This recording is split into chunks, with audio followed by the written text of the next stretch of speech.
Hello and welcome to Father's Refuge podcast. My name is James Moffitt, and I'll be your host. Weston Brandon is our guest today, and he's a motivational speaker, published author, and remarried widower. After losing his first wife when he was 23 years old, just 2 weeks after their son's premature birth, Weston rebuilt his life, found resilience and faith, remarried, and had 2 more children, and discovered a new calling to inspire others. His book and stage work blend raw storytelling, and music to help audiences face adversity, choose growth, and create lasting impact. So, Weston, thank you very much for being here tonight or today. Hey, thanks, James. I'm excited for it. Yeah. Do me a favor and introduce yourself to the listening audience. Yeah, so my name is Weston, and as you heard him read there, I lost my wife when I was 23 years old. I'm 29 now.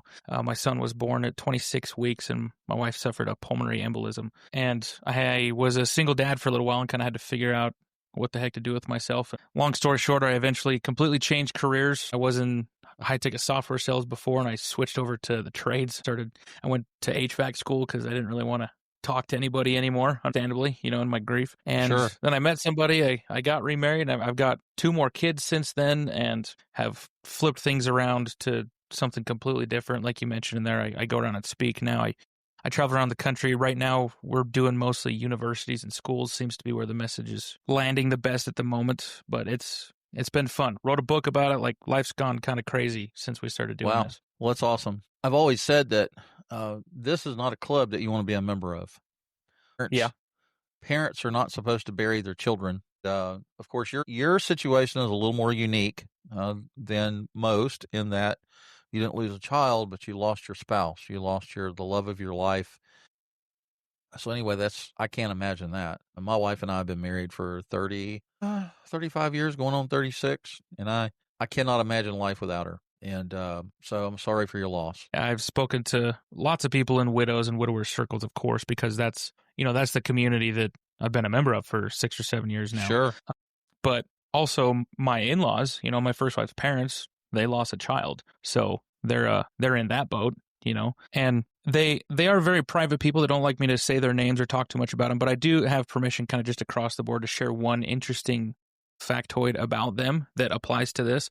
My father-in-law, my first wife's father, lost his first wife before they had any children and remarried my now, I guess you could say, my original mother-in-law number 1. And so they went through the same thing that me and my, what we call in the widow community, my chapter 2, my wife that I'm married to now. But now they've also gone through losing their oldest daughter. So my father-in-law has experienced both, and I've had good conversations with him some time ago when the grief was still really, really raw. I remember he told me once that, because I asked him, I said, which one's harder, if you don't mind me asking that? And he says, honestly, it's about the same as far as the pain level that he experienced. He says, now it's different, but how bad it sucked was, he's like, I couldn't pick one over the other one.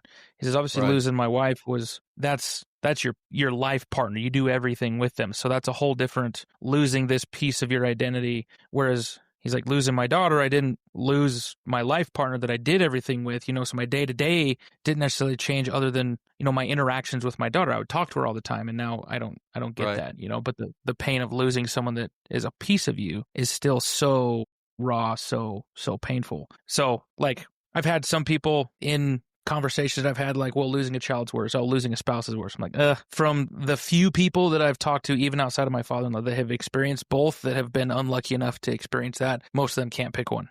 They both suck real bad. Well, grief is an experience that many people don't know how to handle, and it kind of sneaks up on you.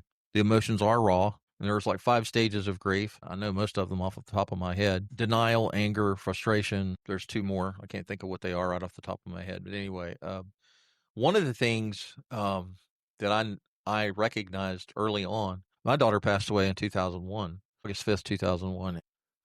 We spent 14 months taking her back and forth to MUSC Children's Hospital in downtown Charleston, South Carolina. And the doctors told us right up front that if she lasted 12 months, we would be lucky. They gave us zero hope. And I noticed that there was support groups for parents that are going through that. And there were support groups for moms after the fact. But there was little to nothing there for dads. And I guess one of the reasons that there's not anything there for dads is because dads don't like to talk about their feelings. They don't want to talk about their emotions. They don't want to admit tears. They don't want to admit loneliness, denial, frustration, the triggers that hit you out of nowhere. And so back in 2001, the idea of Father's Refuge had popped up into my head, and I didn't really know how to launch that. I talked to some social workers and my pastor and several other people, and I guess they didn't really know how either, or which way to guide me or whatever. So I wound up writing 3 articles, blogging and everything, and I did that. And so fast forward to 2023, in May of 2023, I started podcasting.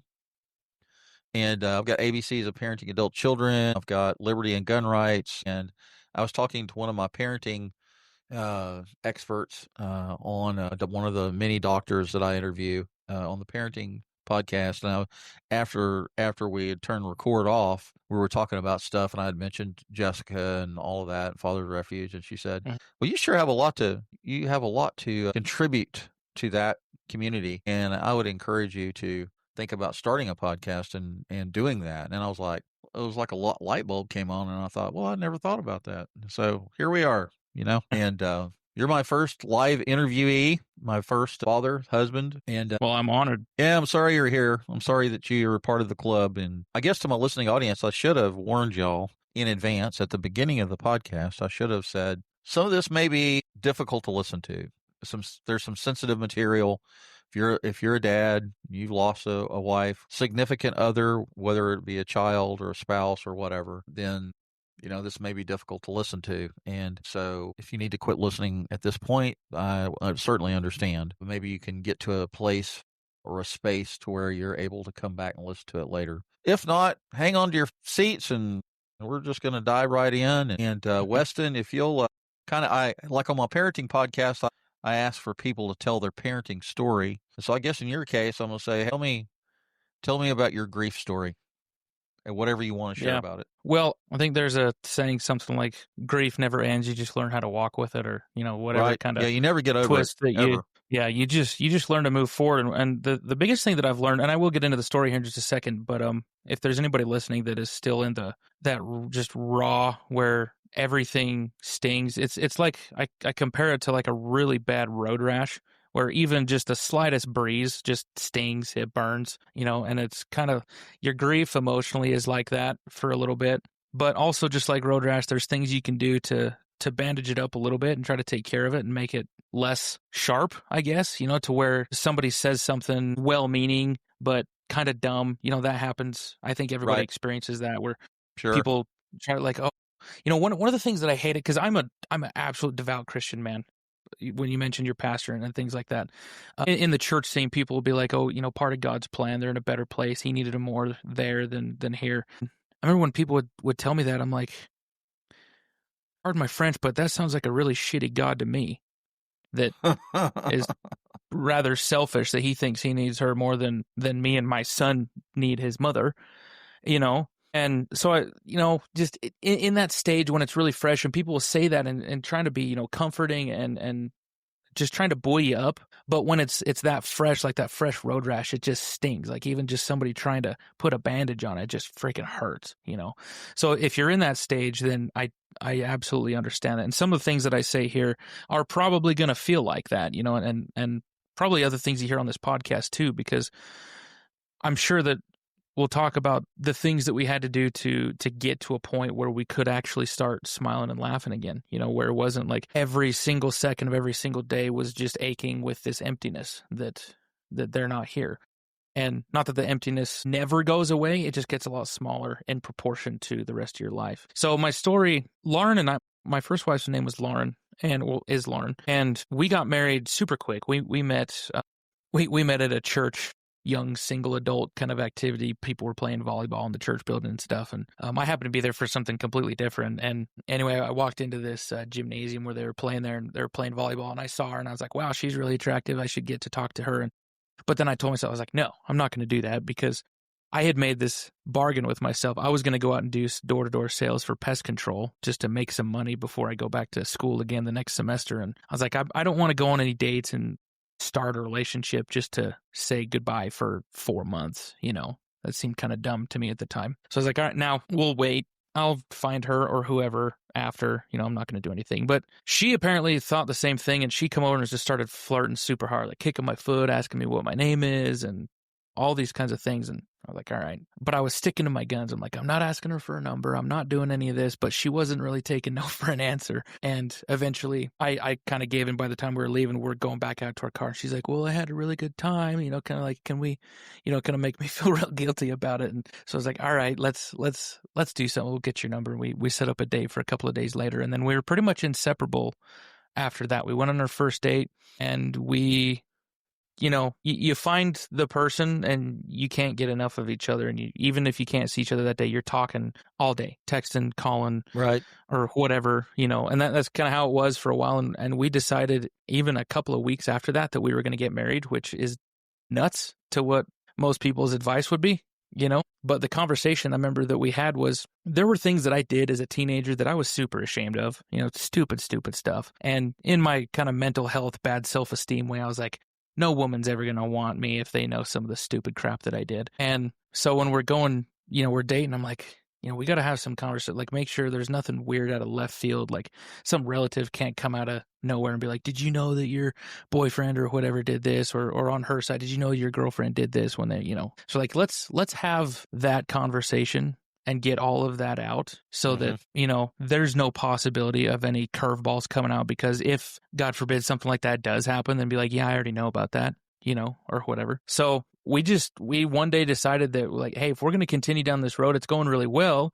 Logically, this would, if it continues going the way that it's going, this would progress to us getting married, bar any deal breaker, like something like that, or some maybe mental health thing that one of us has that we don't know about. So we just had that conversation, got that all out there for a couple hours. And at the end of it, we're both a little teary-eyed and emotional about it, but neither of us was leaving. And we just said, hey, none of that's deal breakers for either one of us, even though it was pretty heavy on both sides. Mm-hmm. And so after we got done with that conversation, we're like, well, I mean, if that's it, then are we getting married then? Is that, is that where this is going? We're like, I get you, I guess. So we decided that we were going to get married, but I didn't propose for another week or two after that. But we ended up getting married 6 weeks after we met. It was super, super fast. Wow. And the way that we did that, it was actually on April Fool's Day in Las Vegas.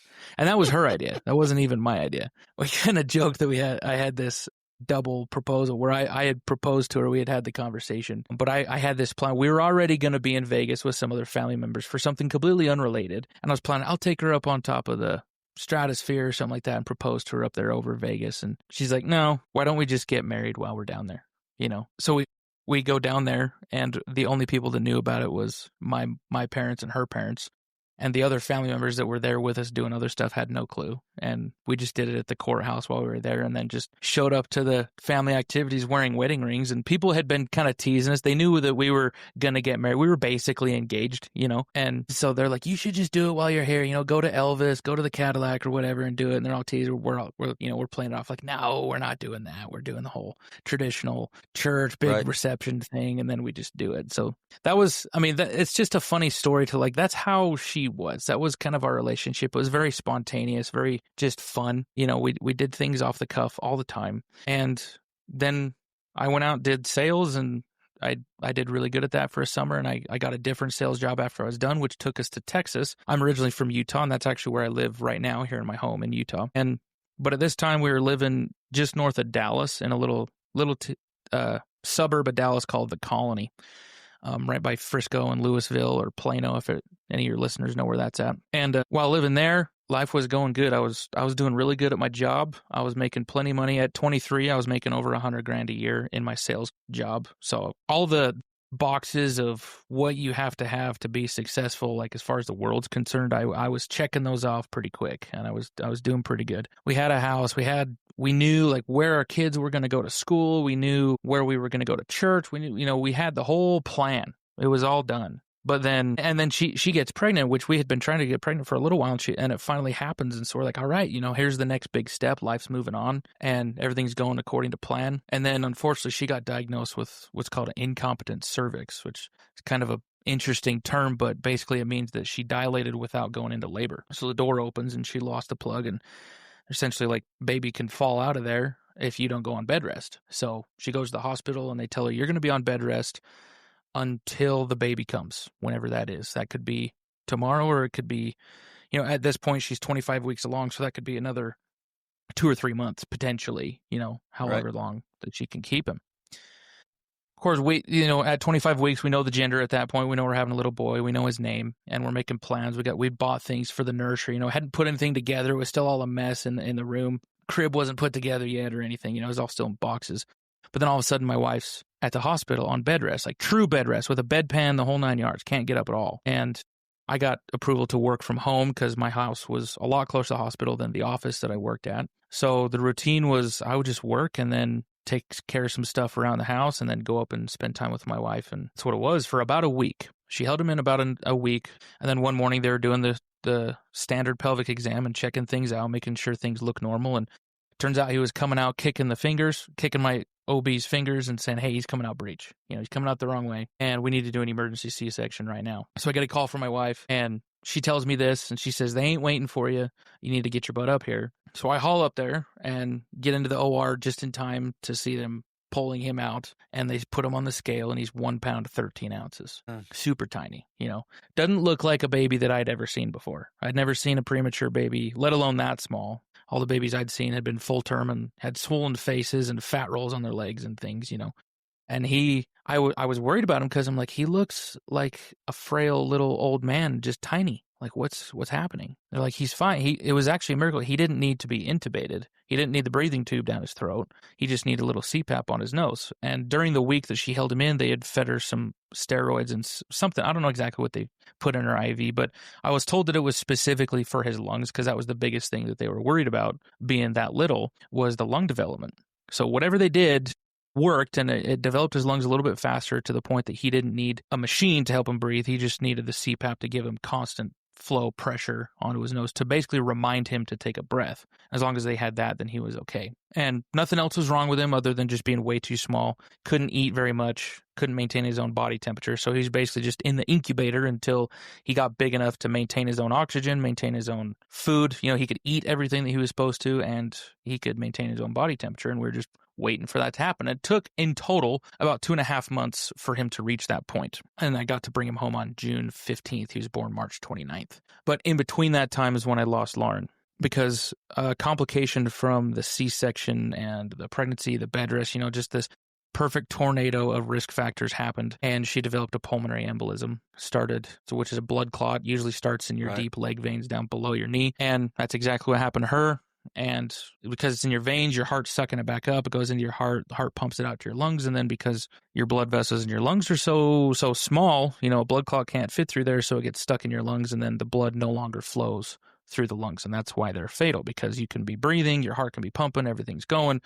You just aren't absorbing any more oxygen. And that's what happened one day, about 2 weeks, it was about 2 weeks later, that I was still working from home, and she had anxiety, struggles even before she even met me, and had some anxiety medication that she had been taking. And so when she starts having what she thinks is a panic attack, where she's having a hard time catching her breath. And so she just calls me over she's like, come hold me and help me to calm down, and I can be okay. And understand, like, we thought stress made sense given the context. You know what I mean? Like, I was stressing out being the breadwinner, even though I'm making good amount of money. I'm still thinking, the NICU is not cheap. Like, it's a couple $1,000s a day to have a baby in there, Right. So I'm looking at million plus on my insurance, and who knows how much of that's going to spill over to my portion. I don't know. So all those thoughts are swirling. So I had totally believe her when she says she thinks she's having a panic attack, but unfortunately, it's not what it was. It was a pulmonary embolism, and she was never able to catch her breath while I was holding her, and it just got worse over the next couple of minutes, and I ended up having to do CPR on her when she collapsed in my arms, and I never got her back after that, and had to call 911, and luckily they came really fast. There was a fire station just a couple blocks down the road, so they were there within 5 minutes, put her on a stretcher, and they had this thing that come over and did CPR on her while they were carrying her. It was a pretty interesting contraption that they had there, and they hauled her off to the hospital, and whole lights and sirens and everything, and they told us to not follow. They're like, don't go as fast as we're going. You make sure you follow the street signs and stoplights and everything. But we met them up there, and they stuck us in a separate waiting room at the ICU that's not the main lobby of the ER. And then a social worker at the hospital was assigned to kind of be the information relay between us and the operating room, wherever she was at. And right. we never got any good news. My in-laws, her parents were there as well. And so all three of us, and I think my brother-in-law might have even been there as well. But we were all in that waiting room. And finally they came back after, God, we'd been there maybe 20 minutes. They finally came back and says, okay, we finally have a pulse. We're not having to do CPR anymore. But they had to do CPR for, God, from the time she collapsed when I was doing it, it was probably over 30 minutes that they were doing it, which is way, way, way too long, be right. doing CPR. So I already knew, like, this, if she pulls through, this ain't going to be good. There's probably going to be some brain damage that's gone on. All these things are swirling in my head. And I, at that moment, I had kind of had my faith crisis. And I'm glad you mentioned church stuff on here, because I can't share my story a whole lot without getting a little bit spiritual, because it's a very huge part of my healing process, but also just my moving forward and just my life in general, especially now, Right. I was a religious guy before, and I'm an LDS guy, member of the Church of Jesus Christ of Latter-day Saints, or Mormon, or like whatever term you want to throw on there. And I spent 2 years of my life in Florida knocking on people's doors trying to teach people about Jesus. And I dedicated 2 years of my life to that. And so I knew, I'm like, I've read the New Testament all the way through a couple of times. I know what he teaches about the resurrection and things, but all of a sudden in that moment, I'm like, I got to know, like it just brought it all to a head. Everything that I've been taught my whole life from a spiritual and religious standpoint, I was like, this is it. It all comes to a head right here. So the only thing that I could do, and when the social worker came back to that waiting room where we were at and told us they finally got a pulse, they said, we're getting all the equipment, we're getting the staff and everybody out of the room. Well, there's still a lot of people in there. We only have room for mom and dad right now. So husband, you're going to wait here for just a few more minutes until we have room enough for you, and I'll come get you and bring you in. So she said, give us, 5 minutes and I'll be back. So they took my in-laws, and then I was left in that room by myself, and I didn't know what else to do. But I was super scared, super kind of upset with God. So I just kneeled down and kind of half yelled at him in prayer. And I was like, dude, if I ever need you to talk to me at any point in my life, like, this is it. This is the moment more than any other time. And I need to know. And so I didn't have any like physical scripture. They didn't have any sitting on the table there. They didn't have a Bible or anything there. So I just I had my phone, which had scriptures on it, It has a King James version of the Bible on it. We also use something called the Book of Mormon. It has everything on there. So I'm like, I don't care what it opens up to. I just need to be told something. Right. So I open up the app and I just close my eyes and just start tapping on it, see whatever it pulls up. And it opened up to a scripture specifically talking about the resurrection. It was actually in the Book of Mormon, Alma chapter 40 was the reference. And I'm going to paraphrase it a little bit, but the way that very first verse started was, and now, my son, I have somewhat more to say unto thee, for I perceive that thy mind is worried concerning the resurrection of the dead.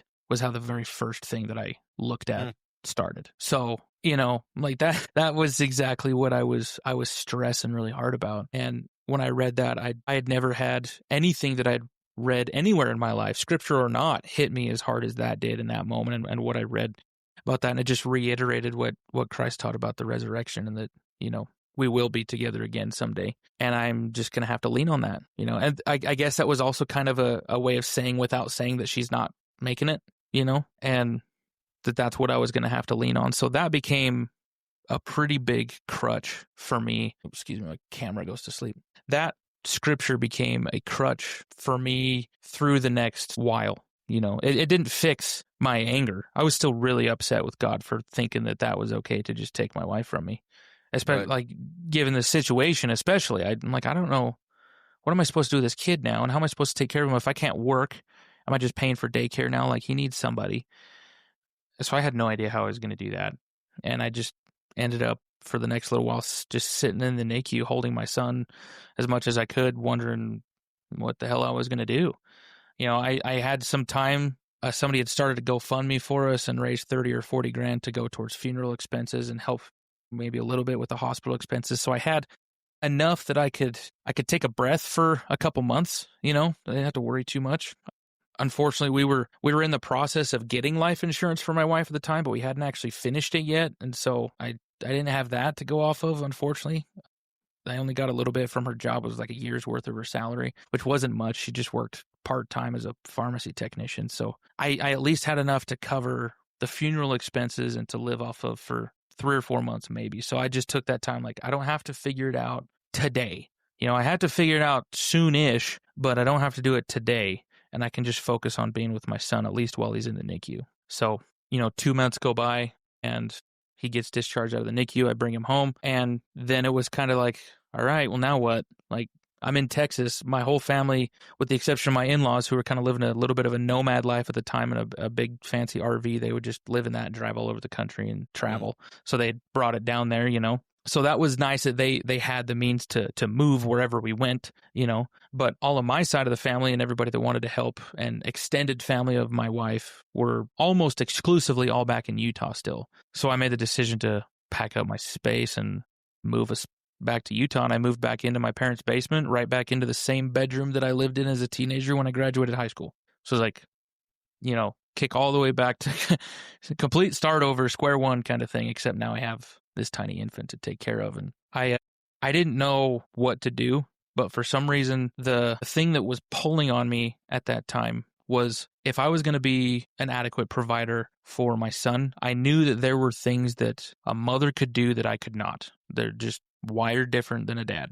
And I think you need both mom and dad to have the best upbringing that you could in a healthy relationship, and we were missing half of that. So I felt like if I am going to give my son the best life possible, it doesn't have to be super soon, but eventually I feel responsible to do inner work within myself and my own emotions to be open to having another relationship again and getting remarried at some point. I didn't feel like it was going to be healthy for me or my son to completely dismiss that idea, even though thinking about it was extremely uncomfortable. It made me nauseous to think about anybody else, even just a faceless figure in my mind of just another person in the role of my wife. So I put it off for a while, but eventually I got to a point where it was pulling on my soul pretty hard that I needed to start, I guess, opening myself to that or whatever. So, and I was going through therapy at the time. I was very, very blessed. Shout out to Jason Wooten with a New Beginnings counseling group in Utah. He's a neighbor of my parents and basically gave me free therapy for 2 or 3 months when I came back. I just went over to his house and kind of had, therapy sessions with a licensed therapist there for free, which was super, super helpful and definitely needed to process some of that and deal with the horrific things that I saw, when my wife passed away. That's not a pretty sight. Watching somebody's life leave them. I've never seen a movie where that's accurately portrayed, what that looks like, especially from a pulmonary embolism, somebody suffocating or asphyxiating. It's ugly. It's a gross thing to see. And so I had to do some stuff in my own head to be able to process that practically and separate the emotion from it so that if I thought about it, it wouldn't immediately throw me into a post-traumatic, freak out. And in the process of doing that, towards the end of I'm starting to feel like I can think normally and have normal conversations without just yanks of pain pulling on me all the time. And when I got to that point, I started feeling the pull or the urge that I needed to open myself up to that again. So I downloaded a dating app and I put pictures of me and my son on there. I put the whole story in the bio as much as it would let me. Luckily, they had a premium version you could pay for where you pay, I don't know if it was, I think it was $20 a month or something like that. And then you wouldn't have to swipe. It would just tell you if somebody swiped on your profile or right. Matched with you or something, So I was like, okay, take my money. Cause the last thing I feel absolutely disgusting looking at all these dating profiles of other women. I feel like I'm cheating on my late wife, So I don't even want to look at it. So I just paid it. And then I turned notifications off. I didn't even want to see it until it was maybe a week later. Of course, baby wakes up 2:00 in the morning. He's screaming because he's hungry. I feed him and then put him back down and I'm laying there and I suddenly feel a strong pull, like I need to look at that. And I had this argument with myself or maybe this argument with God or whatever. And I was like, I don't want to. But it kept yanking on me. I need to do that. I need to do that. So I grabbed my phone. I looked at it and there were 4 or 5 ladies that had swiped or clicked or whatever on the profile. And so I'm sitting there and like, holy crap, that's these are either going to be very emotionally intelligent, well-grounded women that are willing to even consider this situation, or they're batshit crazy. Like it's gonna be one or the other. And I was like, I don't know if I trust. I would think I could tell the difference, but I don't know if my mental I don't know where I'm at mentally right now. If I could tell the difference. So I just started having conversation with them on the app, and from what I could tell, all of them were amazing people. The quality of conversation we're having, the things they're talking about, the questions they're asking, none of them sounded like they just wanted to hook up for a fling and be done. Like no games, So I was like, all right, I guess if I'm going to evaluate some options here, then we need to meet up in person. So I set up some dates with some people. And the very first one that I went on a date with is my wife now. Her name's Kearsley. She was the very first one I went on a date with. And I canceled all the other ones after I went on that date with her. Huh. And it was this is not dating advice, right? I don't recommend people dive in as fast as I did, but it worked out for me because of how heavily I leaned on the spiritual side of it. And because I was still angry with God, but I made sure that I never stopped praying and talking to him. I don't know who told me at some point, it was even long before this ever happened, but I heard somewhere that even if you're absolutely upset and angry with God, never stop at least telling him that in prayer and telling him how you feel and getting that out, because he can take it and he can help you work through it. So that's all I could lean on. And most of my prayers when I would do it was just yelling at him, like, how dare you kind of stuff, And so when I set up this date with my second wife, this person I didn't know at the time, I remember praying. I'm like, hey, whatever you've got Lauren doing over there on the other side that you think is so flippin' important, I'm going to call in some PTO real quick, and I want her to come with me and tell me if she approves of me pursuing this person or not, because I don't know if I can make a good decision on that. So that's what I prayed before I went on the date, and I had a motorcycle. We rode and met up at Texas Roadhouse and had dinner there, and we went. The big, like, socially in thing to do at the time was hatchet throwing there, just a little bit before COVID. Everybody's hatchet throwing, so that's what we went and did. Beer and hatchet throwing, what could go wrong? So we went hatchet throwing, and then we got some ice cream after that, and afterwards we decided, and she's like, do you want to go on another day? I had lots of fun. I think we could do another one of these.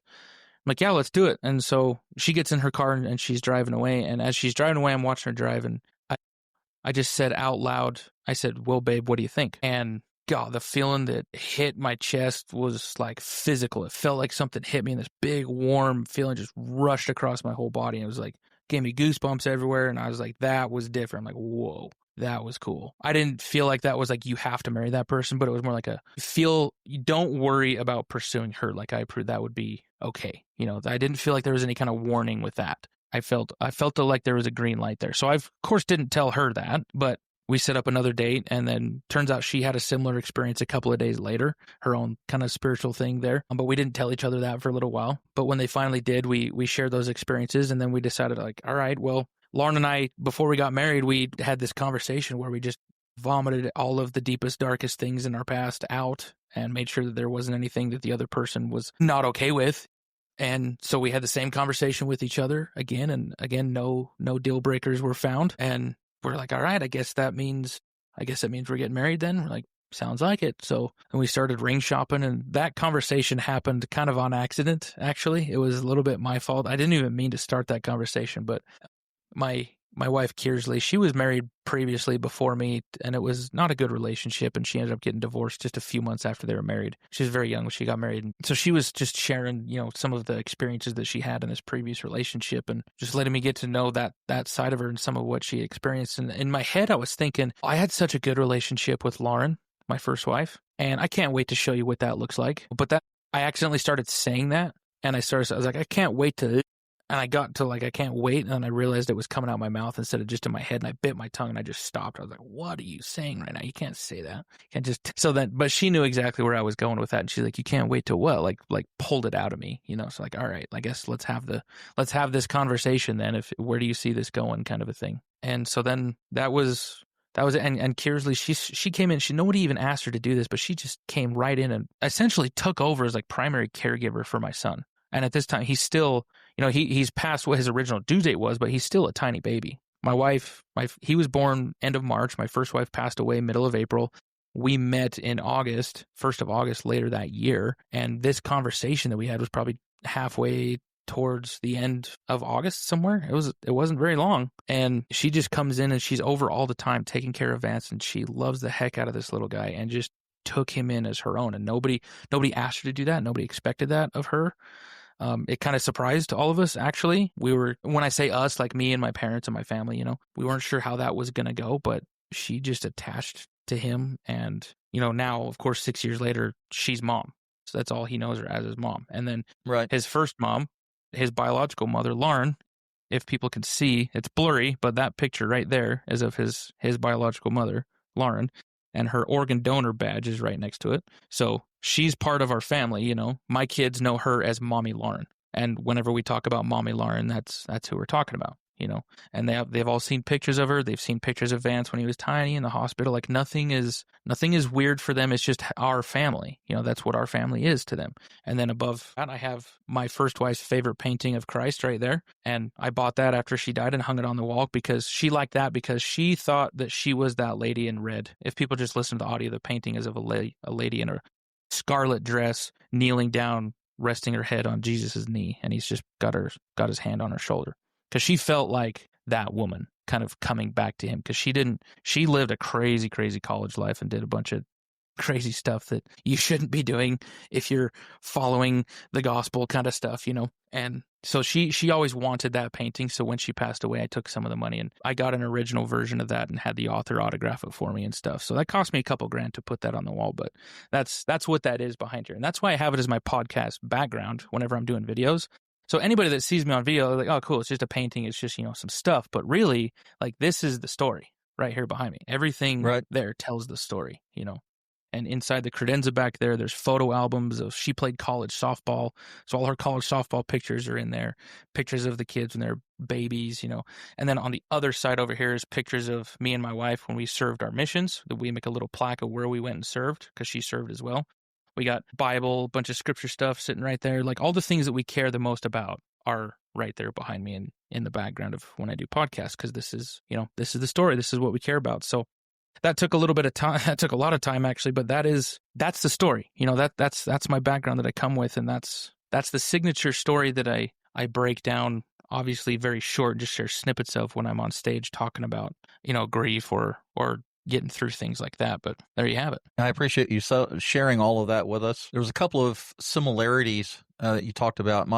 When my Jessica was born, she was 3.5 months premature. I almost lost my wife during childbirth. Luckily, I didn't lose her. She had to have a C-section. Jessica was in the Texas Medical Center Women's Hospital for 3.5 months, and she was like 1 pound 7 ounces. Really tiny. And oh yeah. So she finally came home with us, and she was relatively healthy.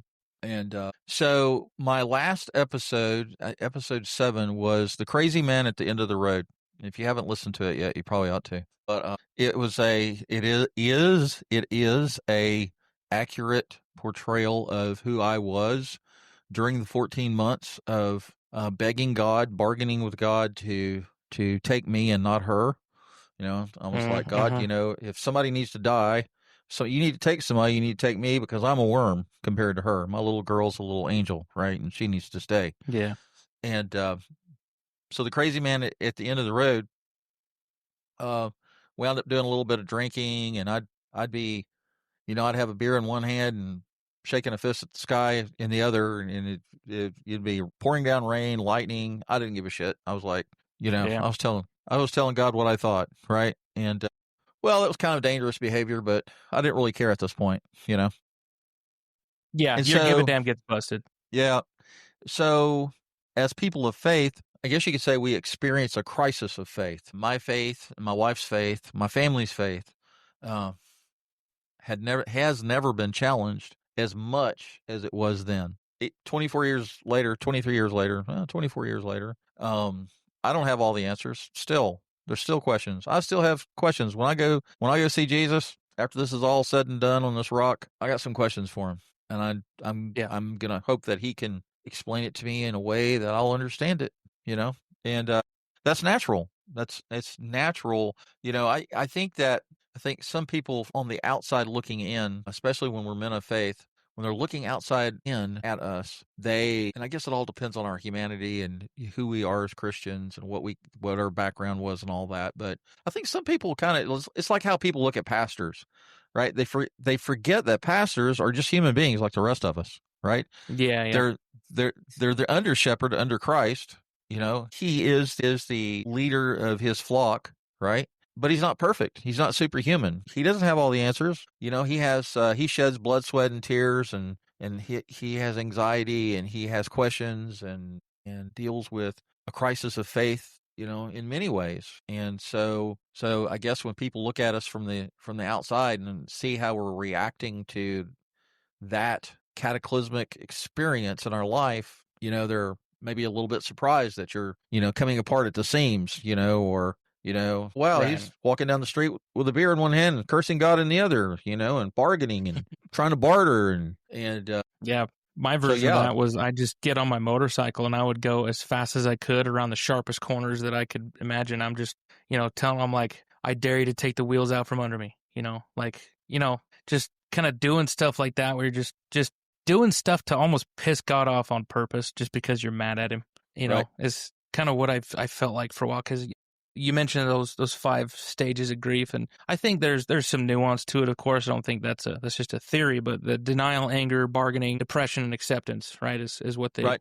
what they say, and that anger lasted for a lot of that. The anger and the bargaining happened together. The anger and the depression happened together, and it wasn't for me until I had met Kearsley, my chapter 2, my second wife, and we'd even gotten married, and I had found joy again in my life. And one of the biggest things that I realized about myself, especially I think people learn this when they have children also, is that, you have one child, and having another child doesn't replace that first child in your heart, right? Right. Like your heart just expands to fit another person. And before it happens, there's no way you can fathom how you could love another child as much as you do your first child, But then those of us that do have another child, it's just so natural. It just happens, and they just get added in there, and you're like, I didn't know my heart could hold another person. That's exactly how I felt with getting married to Kearsley, is like, I still have this piece, this corner in my heart that never shrunk. It's no smaller than the day that she died. In fact, it's probably even bigger. But as a percentage-wise, as a ratio of to what else I have fit into the heart, it is now a smaller portion of the whole. You know what I mean? And that's why I think, our heart just grows to allow more people in, to allow more love and joy into our life, and that our grief doesn't ever shrink, but because we have so much more joy and happiness in there with it, it just mixes in there and becomes a part of us. And it's not, so we don't feel 95% bad. We've added so much more in there that what used to be 95%, even though it's still in there, it is now 30%, 20%. And you just keep growing. You keep having more joy. You keep doing other things in life. And I think their heart just grows. And that's at least what I experienced. But then the anger subsided. I didn't have one day where I just woke up one day and suddenly I wasn't upset with God anymore. In fact, I had a rather humbling and incredible spiritual experience just a few weeks ago, where I had realized for the past few months that there was still something with my relationship with God that was off, and it was bugging me that I couldn't figure out what it was. And I was praying about it. I was journaling about it. I was trying to figure it out, but I'm like, there's something up here. I'm not connecting with him the way that I know I can. And I realized that I still had a lot of anger in there. And I felt like now that I was doing this speaking and writing the book and stuff, I felt pretty pressured from him to do that. It was never something that I ever considered wanting to do up until just a few months ago, where I had a pretty powerful experience. Like, you need to share your story, And I went up to this men's retreat run by a group called Warrior Heart, and they based this retreat off of the book Wild at Heart by John Eldredge, which is absolutely excellent. You're talking about Father's Refuge. You want to talk about like finding your heart again and connecting your heart back to God in a healthy masculine way. That book is absolutely excellent. One of my favorites.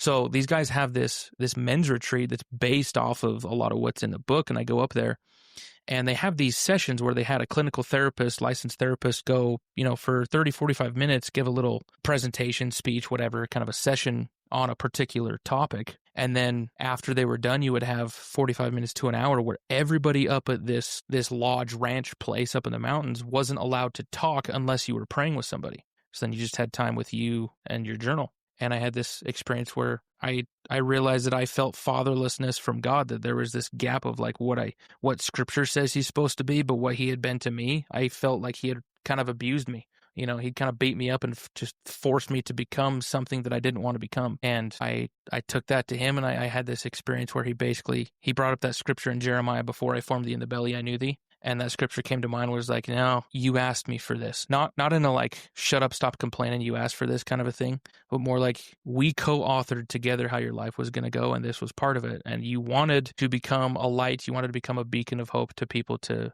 help fix their lives, point them back to me in your own unique way. And in order to become that, you have to go through some really heavy stuff and things that people can relate to and deal with a lot of pain so you can become somebody like that. And that's what you wanted. And this is a part of that. So I had this huge spiritual shift and this huge emotional shift within me where I stopped viewing God as an abusive father, just forcing me to do stuff and checking in every once in a while to make sure I was still alive, but rather in his mercy giving me what I asked for. Because when I had that, I was like, you know what? Just knowing me, my personality, I could absolutely see me doing that, because that's just how I've been my whole life. Going to doing summer sales, going to do like my career choices, everything that I did in life was just like, let's just go, let's just attack it, do the hard stuff, So I'm like, that sounds like me. Yeah, that makes sense. So now we're here. I can't wait till I have another one of those experiences and unearth another rock with my spiritual relationship. But that was a big one. So, and I felt impressed to share that, because I think some people probably still, a lot of people in grief are going to be mad at God for the rest of their life, and want them to realize that God is merciful, even in the pain, even in the sorrow and the tragedy. I think there'll be a certain subsection or percentage of people, men, dads, that are going to be listening to this podcast episode that may not be men of faith, that may not have a faith in God, right? And sure. And I don't really know how to speak to that place that you're in, but I would highly recommend that if you're in pain, and you probably are, I would recommend that you look in your community. Call 211 United Way. Say, hey, this is where I'm at. This is what I'm experiencing. I need help. The first thing that's important is that you realize, or you recognize the pain. You recognize that you're in a place that you can't handle it, and that you need help. You need professional help. You need spiritual help, whatever. Look in the community that you live in and start maybe visiting some churches. They're not going to have all the answers necessarily, but you can find some solace. You can find some companionship. You can find people that will come alongside you and listen to your story and be a sounding board. A lot of churches have pastoral care counseling. They have family counselors, marriage counselors. And while that may not all be free per se, I'm sure a lot of them have a sliding scale according to your income.